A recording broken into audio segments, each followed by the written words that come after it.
Bonjour les amis, j'espère que vous allez bien. Hier, sur la page YouTube de Philippe Simo, il a publié une vidéo d'un entretien qu'il a eu avec les inspecteurs des impôts au Cameroun, où il parle en fait de la réforme des impôts au Cameroun.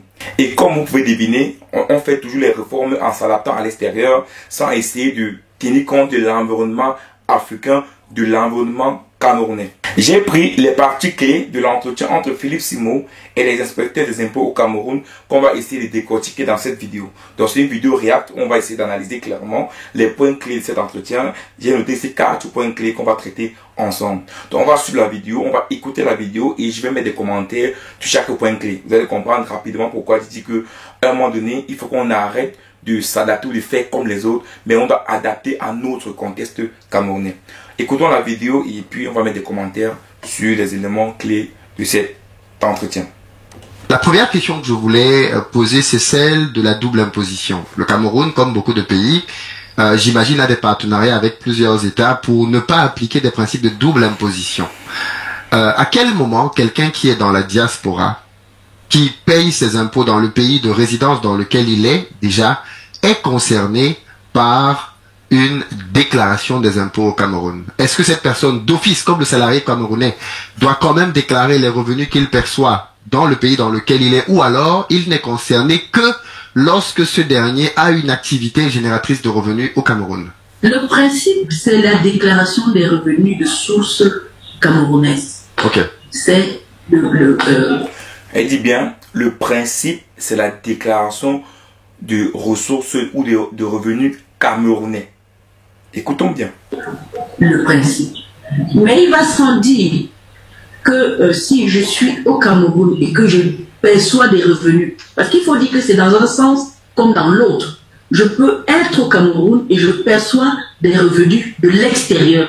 Ces revenus-là doivent rentrer dans la base de détermination de l'ensemble des revenus que perçoit un individu.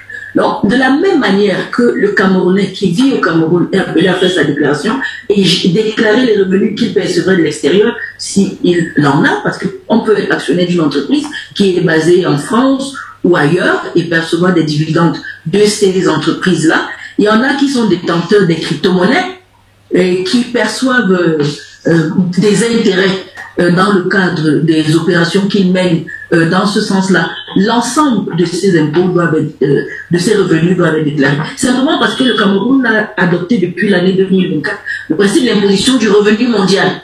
Cela signifie que les revenus que je perçois, quel que soit le lieu de réalisation de ces revenus-là, doivent être déclarés. Cela ne signifie pas qu'ils doivent être imposés. Parce qu'il faut bien comprendre que la déclaration ne signifie pas forcément qu'il y aura des impôts à payer. Mais c'est d'abord le premier acte de transparence qui doit être mené. Sur cette question, je vais laisser la parole à M. Duvolet, qui a un point d'éclaircissement à apporter.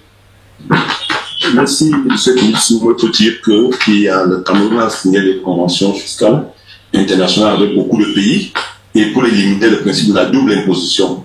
Et ça, c'est pertinent. Lorsqu'on réside en France et qu'on travaille dans ce pays et qu'on souscrit, on appelle à souscrire une déclaration au Cameroun parce qu'on a des revenus de source camerounaise, il faudrait savoir que au Cameroun, c'est le revenu mondial qui est déclaré et on prend soin de mentionner les impôts qu'on a eu à payer en France.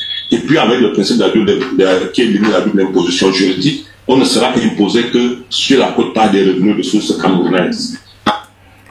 Donc, en soi, si on comprend le principe du revenu mondial, en soi, ils ont raison. Ils ont raison. Parce que le but, c'est quoi? Le but, c'est de pouvoir savoir exactement quels sont les revenus de la personne. C'est-à-dire, une personne qui réside au Cameroun, qui est camerounais, ou une personne qui réside à l'étranger, qui est camerounais, ou même qui est français, mais qui a des biens ou des revenus au Cameroun, il est nécessaire pour lui de pouvoir déclarer tous ses revenus. Dans le principe, c'est normal.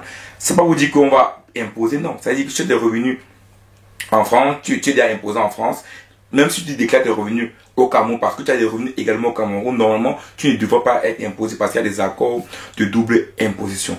Mais maintenant, est-ce que dans le contexte camerounais, parce qu'il ne faut pas se mentir, est-ce que dans l'environnement africain, dans l'environnement des affaires africains, est-ce que le fait de vouloir qu'une personne, par exemple, qui est à l'étranger et qui veut investir au Cameroun, automatiquement doit déclarer ses biens qu'il a en France, au Cameroun. Est-ce que dans tient compte du contexte africain qui a besoin d'investissement, qui a besoin de personnes pour investir, est-ce que vous trouvez ça normal? Moi, je vous dis ce que moi je pense. Moi, je pense que normalement, il devrait dire tout simplement que quoi? Les Camerounais vivant à l'étranger, ou même les étrangers qui sont, voilà, qui ont des revenus au Cameroun, ont l'obligation, comme elle a dit au départ, dans le principe de déclarer leurs revenus camerounais. Moi, je pense que pour un pays qui doit attirer davantage des investisseurs, c'est important de ne pas tirer loin. Pourquoi? Parce que, imaginez-vous que par oui, il y a l'évasion fiscale. Mais oui, en France, par exemple, si il y a l'évasion fiscale, par exemple, une personne qui a des revenus aux États-Unis et qui ne montre pas ses revenus qu'en France, aucun ne va dire qu'il va faire l'évasion fiscale.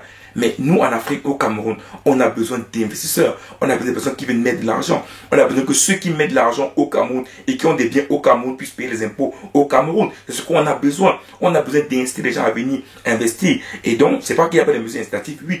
Donc, je me dis, dans le principe, on n'a pas besoin de faire comme les autres, comme la France, comme les autres pays. On peut tout simplement dire, diaspora camerounaise, si vous avez des investissements au Cameroun, on vous prie de vous immatriculer parce qu'il faut le dire, il y a beaucoup de personnes de la diaspora qui ont des biens au Cameroun qui ne sont pas immatriculés au Cameroun. Donc, au minimum, ils devraient d'abord demander aux membres de la diaspora camerounais qui sont à l'étranger, qui ont investi au Cameroun, de pouvoir déclarer leurs biens qui sont au Cameroun et s'immatriculer.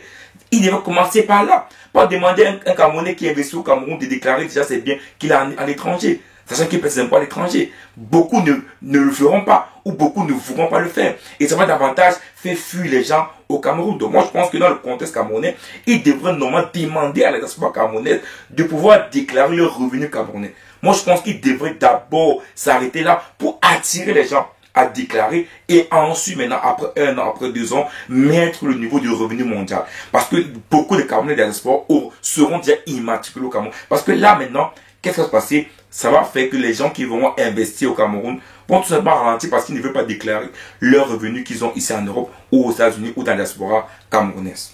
Et pour moi, ça c'est une fuite déjà des investisseurs et Camerounais qui veulent rentrer investir au Cameroun. Alors, il y a bien évidemment une situation qui est très présente dans la diaspora. Quand on envoie de l'argent aux membres de la famille au pays, est-ce que cet argent-là fait partie des sommes qui doivent être déclarées, notamment par les personnes vivant au Cameroun?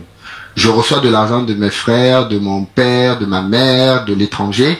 Est-ce que je dois déclarer cet argent? Donc, en d'autres termes, est-ce que les dons, par exemple, sont considérés comme des montants que l'on doit déclarer? À ce niveau-là, je dois vous, en toute honnêteté, oui. Mais j'imagine la polémique que cette réponse va vouloir susciter. J'ai lu que les statistiques. Voilà encore d'autres problèmes. Voilà d'autres problèmes. Philippe Simo demande, est-ce que les dons que les membres de la diaspora envoient au Cameroun, ces dons-là doivent être déclarés? Il n'a pas dit imposés, il a dit déclarés. Elle a dit oui. Moi, ça me pose un problème. De un, vous savez que, actuellement, pour ceux qui sont dans la diaspora camerounaise et qui envoient l'argent au Cameroun, vous savez déjà que, à Piaos Union ou Pagaria, l'État prélève déjà une partie de cet argent. Ça veut dire que quand moi j'envoie l'argent par exemple au Cameroun, 100 000 francs CFA, la personne qui part retirer l'argent ne retire pas les 100 000 francs CFA, ni retire 87 000 francs CFA. Donc il y a déjà un 3% qui sont déjà prélevés. Ça veut dire que l'État prélève déjà. Donc en fait, maintenant ils veulent que même les dons que vous envoyez, que les 87 000 que la personne reçoit, lorsque la personne travaille par exemple, non seulement il va déclarer effectivement ses revenus, mais il doit également déclarer les dons. Vous savez, c'est ce qu'en fait ici, les gens ici en Europe par exemple, ont parlé sans exemple que si déjà on commence à vouloir imposer l'épargne, c'est comme si une double imposition parce que l'argent que tu envoies au Cameroun a déjà été imposé. C'est-à-dire que vous savez que j'ai travaillé 2 000 euros, on m'a taxé, j'ai payé l'impôt, je paye 300 euros, il me reste 1 700 euros. Donc les 1 700 euros, c'est l'argent que j'ai déjà défiscalisé, qu'on a déjà retiré l'impôt. Donc ça veut dire que quand je prends déjà 100 euros que j'envoie au Cameroun, c'est un argent qui a déjà subi l'impôt. Donc si j'envoie déjà au Cameroun et qu'on me prenait déjà, ça veut dire que je suis en train de subir encore plus l'impôt. Donc non seulement via aussi une on te prélève 3%. Donc si encore de cela tu mets en don et qu'on te prélève encore l'impôt, ça veut dire que un argent t'a prélevé 3 fois. Voilà. Vous allez me dire, la TV également, c'est pareil. La TV également, on te prélève l'argent, oui. Mais vous voyez qu'en fait, c'est comme ça que l'épargne demandée indirecte est en train d'être imposée. Et ça, c'est un problème en Europe. Où on dit, par exemple, que les gens, on veut imposer les patrimoines, on veut imposer l'épargne des gens, mais on ne sait pas que, mais l'épargne, c'est quoi? C'est une personne qui a eu son argent, il a peut-être voulu épargner pour ses beaux jours, pour ses vieux jours, et subitement, comme il a beaucoup d'argent, il dit qu'on va l'imposer, alors que le mec, il s'est tué, il n'a pas acheté les grosses voitures, il a essayé d'épargner au maximum. Donc, en fait, là, Imposer, c'est comme si tu imposais un don. Tu imposes. En fait, c'est comme une double imposition de manière indirecte parce que cet argent-là a déjà été imposé. Et cela n'a pas de sens. Et cela n'a aucun sens. Il dit bien aucun sens. D'ailleurs, cet argent, je vous l'ai dit, Western Union, quand vous envoyez l'argent déjà au Cameroun, c'est déjà imposé. Donc, à la source, on a dit que Western Union retire la part de l'État. Pour moi, encore, ça n'a pas de sens. Après, elle a dit qu'elle veut éviter la polémique. Donc, elle s'est tue sur le sujet. Moi, je trouve que c'est très sage. Elle n'a pas voulu aller loin sur le sujet. Très sage, très intelligent. Mais moi personnellement, je trouve que, oui, même si sur le fond, il faut le faire, ça n'a pas de sens. Ça n'a aucun sens. Sinon, à un moment donné, l'argent, sinon je prends 50 000 francs, je donne à quelqu'un, on dit cet argent doit être imposé. Ça n'a aucun sens puisque l'argent que je donne à quelqu'un a déjà été imposé à la base. Montrait que le Cameroun, au niveau de la contribution à l'IRPP, c'est comme ça qu'on l'appelle, l'impôt sur les revenus des particuliers, était seulement de 2%, quand on a en Afrique une moyenne de 6% et une moyenne occidentale de 24%. Pourquoi le Cameroun est autant en arrière dans le prélèvement des impôts des particuliers? Vous devez le savoir, la gangrène dans la difficulté dans la collecte de l'impôt, c'est le secteur informel. C'est quoi le secteur informel? C'est tous ceux qui génèrent un revenu, mais qui ne le déclarent pas formellement. Du coup, l'État ne peut pas disposer des ressources. Vous l'avez si bien dit, dans les pays développés, notamment les pays de l'OCDE, le niveau de prélèvement de l'impôt sur le revenu est de 24%, alors que dans notre pays, nous nous situons à 2%. L'enjeu du paiement des impôts est au cœur même de la citoyenneté de tout individu. Vous l'avez rappelé, peut-on réclamer quand on ne paye pas? Peut-on réclamer quand on n'est pas un citoyen qui contribue? Donc, la dame dit en fait que c'est parce que au Cameroun, le secteur informel est majoritaire. Mais le problème, c'est qu'elle n'explique pas le pourquoi. Pourquoi est-ce qu'au Cameroun et en Afrique, dans beaucoup de pays, le secteur informel est majoritaire et en Europe, c'est 24%. C'est tout simplement parce qu'il n'y a pas d'industrie, il n'y a pas d'entreprise. Et même les entreprises qui existent ne déclarent pas les personnes, ne déclarent personne. Et moi, je pense que la réforme également qu'ils ont fait, c'est pour obliger à un moment donné, que ce soit les Benskun, que ce soit les Callbox, que ce soit les Bayam Selam, de s'immatriculer. Donc, vous allez voir, on va arriver à un niveau où on va tirer derrière les Bayam Selam, tirer derrière les Benskuneurs, tirer derrière les débrouillards qui montrent leur immatriculation. Et oui, parce que l'immatriculation, c'est pour les personnes physiques. Donc, ils doivent s'enregistrer comme des personnes physiques.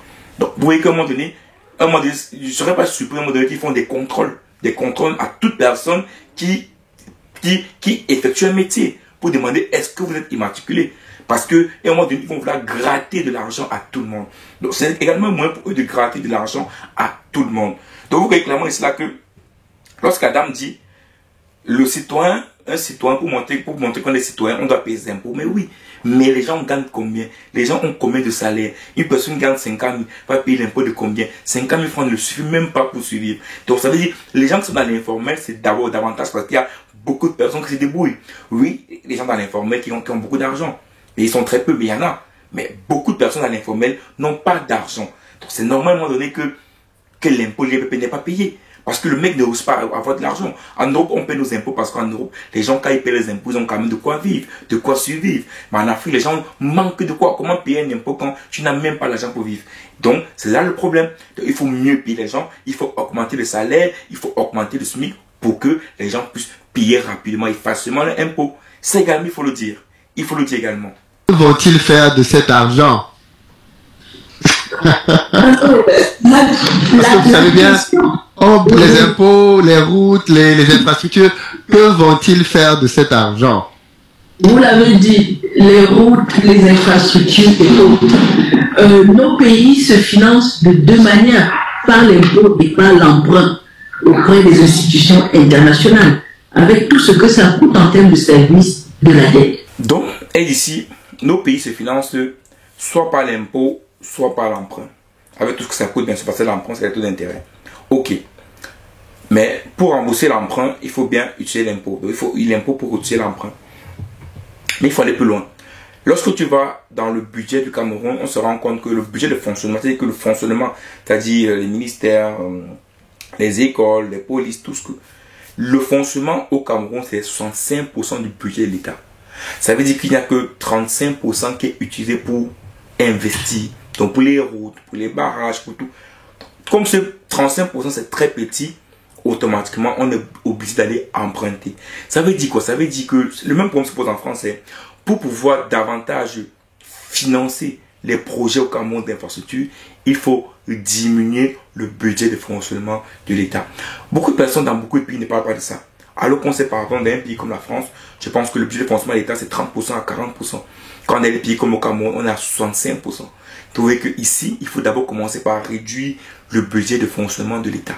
Et c'est comme ça qu'on pourra davantage avoir de l'argent et que nos emprunts également seront intéressants. Parce que, à un moment donné, si vous partez, si l'argent que vous avez pour pouvoir investir, vous le mettez là, davantage le fonctionnement et qu'il y a une petite quote-part, vous allez aller où? Vous allez aller chercher les emprunts et c'est comme ça que les emprunts vont augmenter et après, c'est qui? C'est les enfants de 2 ans, de 1 an ou les enfants qui ne sont même pas encore nés qui paieront l'impôt là demain ou les emprunts là demain. Donc, vous voyez ici clairement que on est dans un système où c'est très difficile de voir, voilà, de voir la lumière du jour demain. Parce que, il ne suffit pas de prendre l'impôt, comme Philippe m'a dit, il faut que cet impôt serve. Mais le bon, c'est que les Camerounais, à un moment donné, se disent, mais l'impôt qu'on paie, à un moment donné, ne sert même pas. Parce que oui, c'est normal. Vous savez, l'impôt, c'est quoi? Si on est dans un quartier, on peut décider, par exemple, de construire une route du quartier. Mais l'État dit non. Si vous êtes 10, donnez-moi cet argent-là et je m'occupe de construire. C'est ça l'impôt. Mais au Cameroun, quand vous donnez l'argent à l'État et que devant chez vous, il n'y a pas de route, il n'y a pas de lampadaire, il n'y a rien, vous dites, mais l'argent que je paie à l'État, ça à quoi? Le mieux, je gagne l'argent là et nous, on se met ensemble pour pouvoir faire notre propre route. Et quand c'est comme ça crée un État anarchique. Et vous allez voir que pour ça, au Cameroun, par exemple, quand les personnes, des particuliers décident de le faire, ils sont sévèrement punis par l'État parce que c'est interdit. Mais au moment donné, ils disent comment cet argent sera utilisé. Donc, Félix me pose la question, les Camerounais ne veulent plus payer d'impôts ou ont du mal à payer d'impôts parce qu'ils se disent est-ce que l'argent part réellement où ça doit aller. Donc, à un moment donné, c'est bien d'inciter les gens, mais à un moment donné, l'État également doit prendre ses responsabilités et mettre en place des politiques et des stratégies pour que davantage l'impôt payé puisse vraiment servir à améliorer les conditions de vie des populations camerounaises. Donc voilà un peu ce que je voulais partager dans cette vidéo avec vous. Donc Philippe Soumo a tenu un entretien très intéressant avec ses inspecteurs des impôts et davantage, il a dit prochainement il y aura d'autres vidéos sur ce même sujet et on va davantage être étayé sur les impôts au Cameroun. Ciao.